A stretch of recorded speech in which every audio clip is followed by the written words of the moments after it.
The silence in the master bedroom of the Harrington residence was not restful.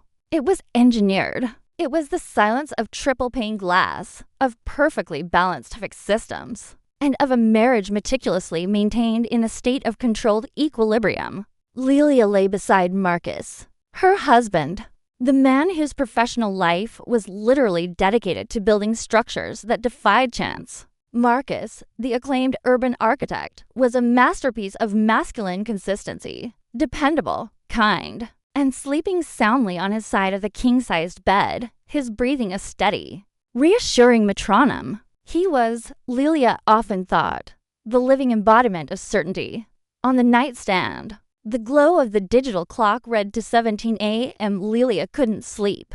Their home, a glass and steel cube Marcus had designed himself in the coveted Laurel Heights neighborhood, was a monument to their 10 years together. Every surface was intentional, every piece of art curated, every routine from the Saturday morning farmers market run to the Tuesday evening financial review was fixed. To the outside world, and often even to Lelia, it looked like triumph. But lately, the perfection felt less like a sanctuary and more like a beautifully constructed cage. She slid out from under the heavy linen duvet, careful not to disturb the certainty beside her. Marcus wouldn't stir. He was an early riser, yes, but only when his alarm, set precisely for 6 a.m., dictated it. He never woke to sound, never to impulse. Lelia padded to her study, a small room Marcus had provisioned for her early attempts at a digital art career, a pursuit she had quietly abandoned 3 years prior. The computer, an expensive, sleek machine, hummed faintly, waiting for an artistic impulse that never came. Tonight, she wasn't looking for creativity. She was looking for history. She opened an archive folder dating back to her college years, the chaotic, reckless time before Marcus, before the architecture firm, before the quiet house. She scrolled past jagged charcoal sketches and abstract digital collages, finally landing on a file labeled Impulse Journal, Spring 2012. She opened it. The text was raw, defiant, and typed in an angry, all-caps font. Her younger self sounded like a stranger, desperate for a life that scratched and bled. One entry, dated a week before she met Marcus at a donor gala, arrested her attention. I refuse to be defined by safety. Safety is the slowest way to die. If you haven't risked everything for a single, defining moment of truth, if you haven't burned down the map just to see where the smoke settles, then you haven't lived. Lelia stared at the screen, a cold knot tightening in her chest. She had laughed at the melodrama when she first found the quote a few months ago, dismissing it as youthful hyperbole. But now, at 2:30 a.m., in a house where the very air was filtered and clean, the words felt like an accusation. She had traded the jagged truths for cushioned lies. She had chosen safety, and she felt, profoundly, like she was dying slowly in the quiet. It wasn't that Marcus wasn't enough. He was too much of one thing, too predictable, too good. Their intimacy was a planned event, satisfying but never surprising. Their life was a predictable, 5-star meal, delicious, but served every night. She felt a psychological void, a desperate need for the messy, unpredictable outside. Lelia closed the journal file. The need to know had solidified into a craving. Had she missed the most vital part of the human experience, the exhilarating, terrifying pull of pure, unchecked impulse? What did it feel like to choose a path that wasn't on the map? Her mind, honed by years of self-control, immediately began framing the problem. This wasn't a crisis. This was an experiment, a sociological exploration of risk. She would simply observe the view from the edge. Part 2, the ephemeral profile of the next few weeks were spent in a state of quiet, internal surveillance. Lelia studied Marcus, noting his unwavering focus on his latest multi-million-dollar proposal. He saw her, loved her, but he didn't see the storm brewing. His trust was her greatest shield and her deepest shame. She began her research covertly, using incognito browsers and a new, encrypted laptop she claimed was for revived digital portfolio. She explored the landscape of the unconventional, the people who actively sought to circumvent normalcy. She found a discreet networking site, a space that catered specifically to individuals looking for experiences that existed in a realm outside their established lives. It was called the liminal edge. Setting up the profile was an act of profound, terrifying deliberation. Every click felt like the snap of a twig in a silent forest. She named her profile Aura. She didn't use a photograph. She chose an abstract watercolor she had painted years ago, a splash of violent orange against a cool, isolating blue. The description she wrote was meticulously crafted, devoid of personal facts but heavy on psychological need. She wasn't looking for a relationship.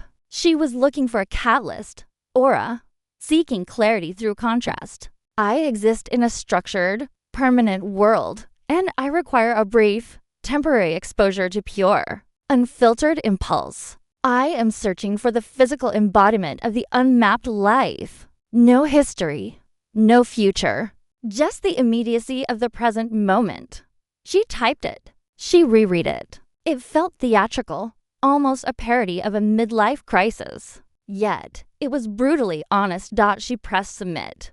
A wave of nausea hit her, followed by a dizzying surge of pure, forbidden excitement. She had just launched a flare into the dark. She had invited chaos into the structure. She told herself she would check it once a day. She told herself she wouldn't respond to the inevitable flood of crude or desperate replies. It was just research. The messages started appearing instantly. The digital notifications sounded gentle. Almost imperceptible chime felt like a thunderclap in the quiet study. Lilia stared at the screen, heart hammering against her ribs. Most were exactly what she expected. Boilerplate seductions, transactional offers, generic photos. She deleted them all without opening the full text. Then, there was one that stopped her scrolling finger. The user was named Julian_VT. His profile was minimalist, a single, black and white photograph of a street market in Marrakesh, chaotic, vibrant, and alive with unpredictable movement. His description was short. I capture the things that don't stay still. He didn't make a crude joke or a blunt request. His message was a single, cryptic response to her profile text. The structure isn't the problem. Aura. The belief that you can control the collapses. I know the edge. It's colder than you think, but the view is excellent. Lilia reread the message. It was piercing. It acknowledged her intellectual pretense, the structure of her life, but also challenged her assumption that this was a controllable experiment. He saw her need for risk, not just her need for fleeting passion. She stared at the clock. 3:45 a.m. The sun would be rising soon, casting clean lines across Marcus's architectural blueprints. She should delete the message. She should delete the profile. She should go back to the certain, warm bed. Instead, a profound, irreversible impulse took hold. She typed a reply. Aura, tell me about the cold. Part 3. The undoing their correspondence began slowly, then quickly consumed her thoughts. Julian wasn't transactional. He was a conversational artist. He was a traveling documentary photographer, constantly moving Nepal last month. The Atacama Desert this week. He was defined by impermanence. He never asked about her job, her home, or her history. He focused entirely on the present. Lilia, the one who craved chaos. He made her feel seen in a way Marcus never could, because Marcus only ever saw the finished Lilia, the wife, the partner, the elegant centerpiece of his stable life. Julian saw the raw materials, the instability beneath the polish. You speak of certainty like a drug you want to quit, Julian wrote once. But stability is not neutral. It's a weight. It costs you agility. Lilia, and you, I can tell, were made to move. The phrase made to move resonated through her like a tuning fork. The guilt became a heavy, dull coat she wore beneath her tailored clothing. It was present every time Marcus asked her about his work, every time they shared a quiet dinner. She found herself overcompensating, asking more about his day, being more physically affectionate, a grotesque performance designed to mask the truth. Marcus, oblivious and trusting, simply saw a renewed spark in his wife, mistaking her adrenaline for renewed marital zeal. "You've been so attentive lately," he observed one evening, his hand resting comfortably on her knee as they watched a documentary on sustainable design. "It's wonderful. I feel like we're really connecting." His trust was a crushing weight. Lelia forced a smile, the lie coming easily, smoothly. "I just realized how lucky I am, darling. That's all." But the connection was a lie. The real Julian_VT. No pressure. No demands. Just coffee, Lelia. "I want to see if the contrast is as striking in person. We'll meet at the old Art Deco hotel downtown. It's anonymous, beautiful, and steeped in history that has nothing to do with either of us." The Art Deco hotel. It was exactly the kind of place Marcus would never stay. Too ornate and stylistically inefficient for his minimalist tastes. Perfect. The decision was no longer a question of if, but when. The experiment had evolved into an addiction. The pull of the unknown was stronger than the tether of her guilt. She fabricated an airtight alibi, an all-day symposium for female business owners in the East Bay, complete with an RSVP and a prepaid receipt to show Marcus. It was the level of planning Marcus appreciated, a certainty built around a profound lie. On the morning of the meeting, Lelia stood in her walk-in closet, the sheer magnitude of her impending betrayal crashing down on her. Her hand was shaking as she smoothed down the lapel of her silk blazer. This wasn't research anymore. This was a violation of her vows, her history, and the man who loved her. She looked at her ring, a simple, elegant platinum band, solid and eternal. It felt heavy, a cold, metallic reminder of the life she was about to risk. She had already crossed the line the moment she created the profile.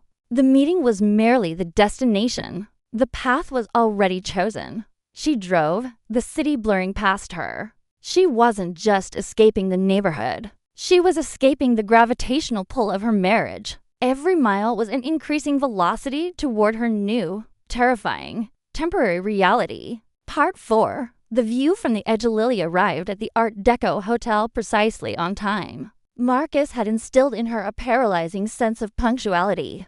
It was a bizarre mix of her old life habits clinging to her as she plunged into the new. The lobby was a warm, dimly lit cavern of brass, velvet, and deep burgundia whirled away from the Harrington home's bleached white marble and sharp angles. And there he was.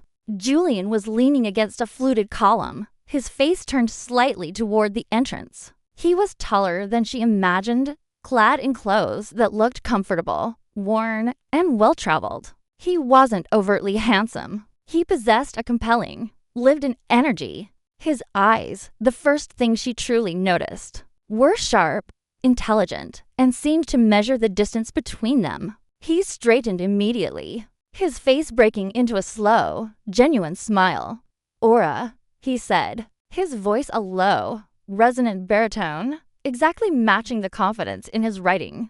"Julian." Lelia replied, her voice husky, barely a whisper. She extended her hand, a reflex of her social conditioning. He didn't shake it. He took her hand, brought it up slightly, and simply let his thumb brush her knuckles and intimate, knowing contact that lasted exactly 1 second. "You look exactly like I imagined," he said, and the compliment was unsettling because it implied he had somehow read the true, hidden Lelia beneath the controlled surface she presented. They barely spoke in the lobby. Julian had already taken care of everything. He led her to an elevator, and Lelia felt the last vestiges of her safety dissolve. This was it. No coffee. No conversation first. Only the descent into the moment. Inside the quiet room, Julian turned to her, his expression serious. "Not predatory or Lelia," he said, using her real name for the first time, a sound that felt both familiar and alien. "This is your final exit ramp. Turn around now, and you go back to the safe road, with only a small secret. Walk beyond this moment, and you change the fundamental architecture of your life. This is not a casual decision. His honesty was a greater temptation than any seduction. He was offering her full agency over her destruction. Lilia looked at his face, at the dangerous intelligence in his eyes, and thought of Marcus's certainty, his goodness, his predictable, peaceful sleep. She thought of the journal entry, of the suffocating silence in her perfect house, and the hunger to know the truth of herself. "I am tired of safety," she whispered, her voice firming. "I want to see the view from the edge." Julian nodded, a flicker of something not triumph, but acceptance in his eyes. He closed the door. The next few hours were an exploration, not just of Julian, but of the uninhibited Lilia she had suppressed for a decade. He was everything his profile promised: spontaneous, attentive, and fully present. He demanded a passion she didn't know she possessed, unlocking a side of her that was chaotic, messy, and exhilaratingly real. When it was over, they lay side by side, not in silence, but in the low, natural sounds of the world filtering through the Art Deco windows. Lilia's mind was not peaceful. It was a riot of clashing emotions, guilt, shame, and a terrifying, profound satisfaction. Julian turned his head toward her. "Well, Lilia," he asked softly, "is the view worth the risk of the fall?" She couldn't speak, but she knew the answer. It had been worth it. And that was the most terrifying, dangerous truth of all. She had risked everything for a moment of truth, and she knew, with sickening certainty, that she would risk it again. She was now fundamentally altered. The foundation of her life had not crumbled, but the blueprints had been irrevocably redrawn. She was no longer the architect's wife. She was the architect of regret. End of chapter 1.